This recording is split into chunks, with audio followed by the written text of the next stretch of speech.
Agora, a Bíblia lida e explicada com Alain Amorim. Para quem quer ouvir a Palavra de Deus de forma simples e compreensível. Olá, querido ouvinte, querida ouvinte. Estamos de volta com mais um programa, a Bíblia lida e explicada. Eu sou o pastor Alain Amorim. Nós continuamos o nosso estudo no Evangelho de Lucas, no capítulo 15.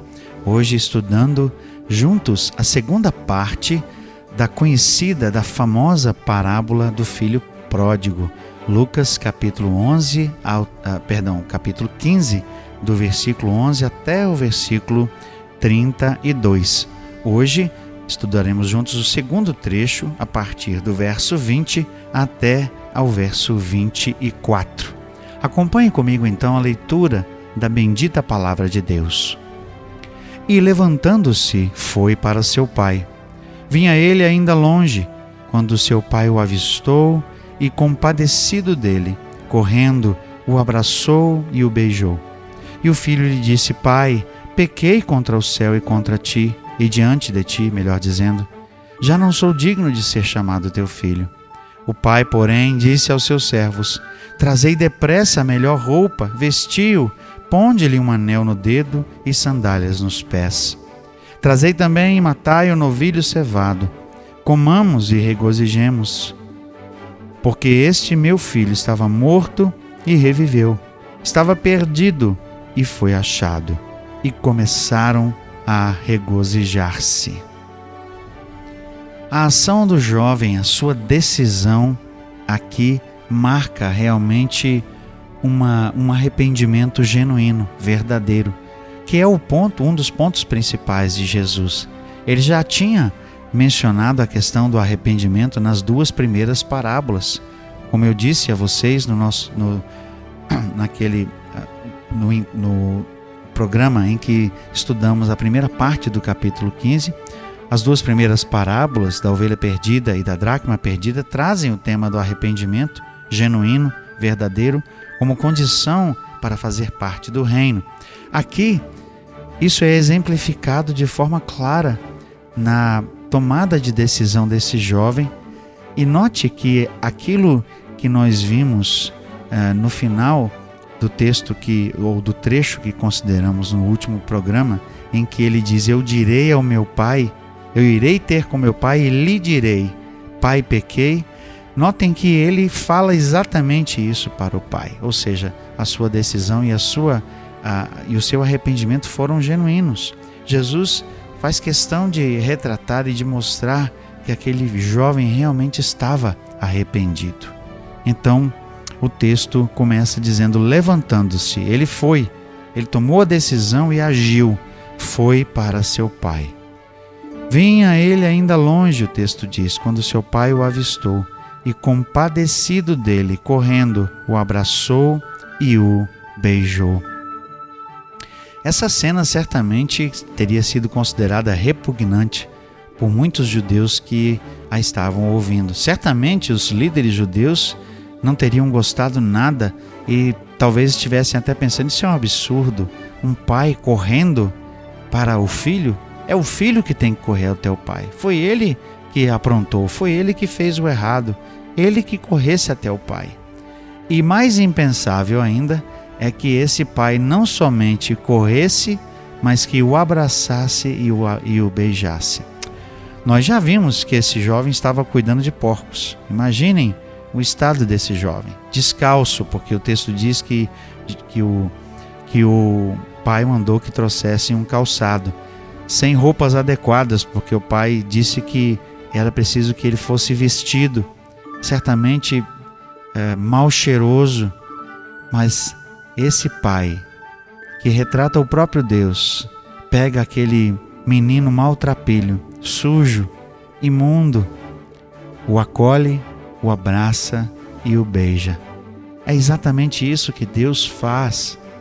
É exatamente isso que Deus fez comigo quando eu me dei conta do meu pecado e entreguei a minha vida a Jesus. É exatamente isso que Jesus faz com todas as pessoas que se arrependem e que, sujas por causa do pecado, vão à presença de Deus e Deus os acolhe. Deus os recebe.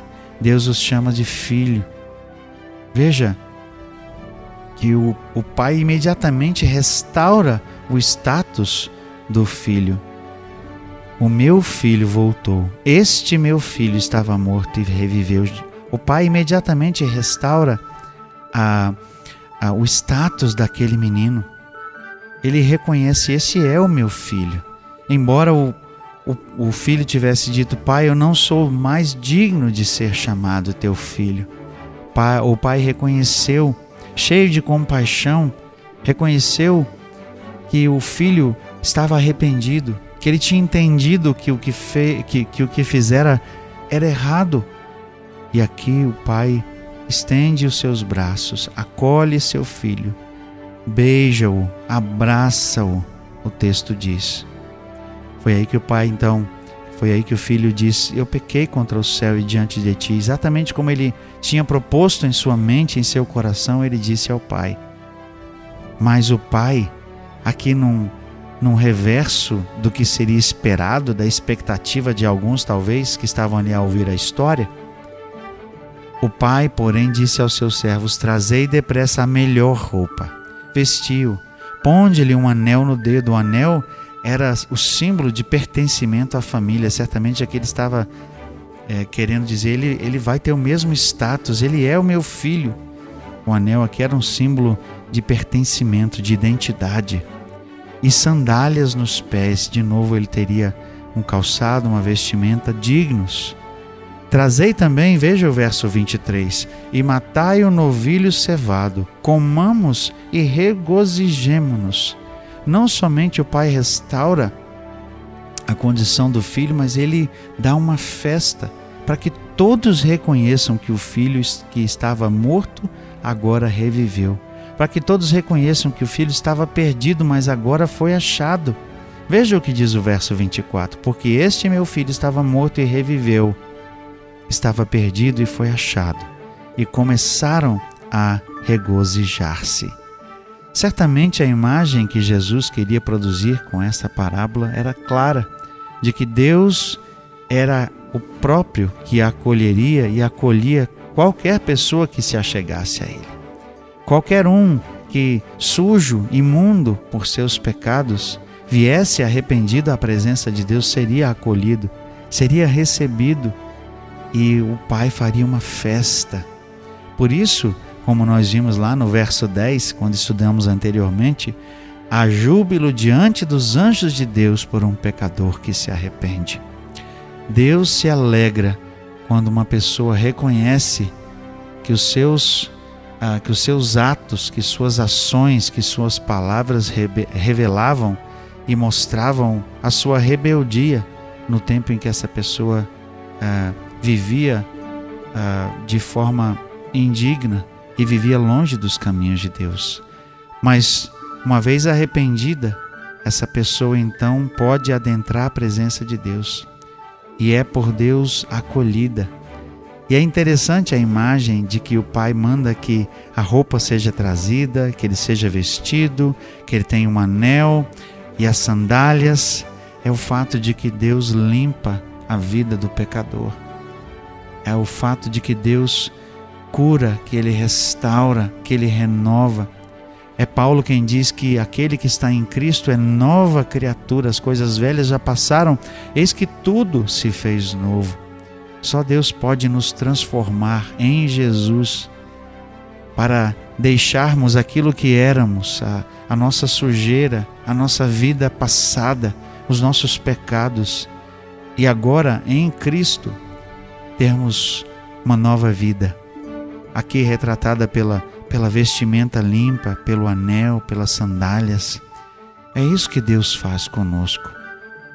Ele pega o velho homem, sujo, imundo, manchado pelo pecado, e o torna alvo como a neve, como diz o texto da palavra de Deus lá em Isaías, alvo como a neve, porque isso significa simplesmente o fato de que, e essa é a imagem do texto bíblico, branco, alvo, no sentido de puro, purificado, branquinho, sem mancha, sem mácula. Esse é o sentido do texto. O pecado traz marcas, traz manchas, sujeira na vida de Deus, retratado aqui certamente pelo fato de que aquele jovem estava cuidando de porcos, mas agora ele está limpo diante de Deus. Esse é o retrato da imagem e da expressão alvo, como a neve. O fato é que é isso que Deus faz conosco quando nos arrependemos do nosso pecado. Ele nos torna alvos, brancos, limpos, sem mancha, sem mácula diante dele. Assim, e só assim, limpos do nosso pecado, nós estamos então aptos, prontos para estarmos na presença de Deus. E é por isso que Deus se alegra. Por isso o Pai se alegrou aqui, retratando o próprio Deus. Porque a realidade é que este meu filho, como diz o verso 24, estava morto e reviveu. Estava perdido e foi achado. E o texto diz: começaram a regozijar-se. Começou a festa pela chegada, pelo retorno, pela volta desse filho que estava perdido, estava morto. Essa era a condição, pelo menos em vista da sociedade, mas agora ele estava vivo e retorna à casa do Pai, arrependido, para de novo ser acolhido e recebido como filho. Nós chegamos ao final desse segundo trecho. No nosso próximo encontro vamos estudar o finalzinho surpreendente desta parábola. Não perca! Estaremos juntos no nosso próximo encontro. Até lá, que Deus abençoe a sua vida. Acesse agora nossa plataforma e baixe os podcasts www.rede316.com.br. A Bíblia lida e explicada com Alain Amorim.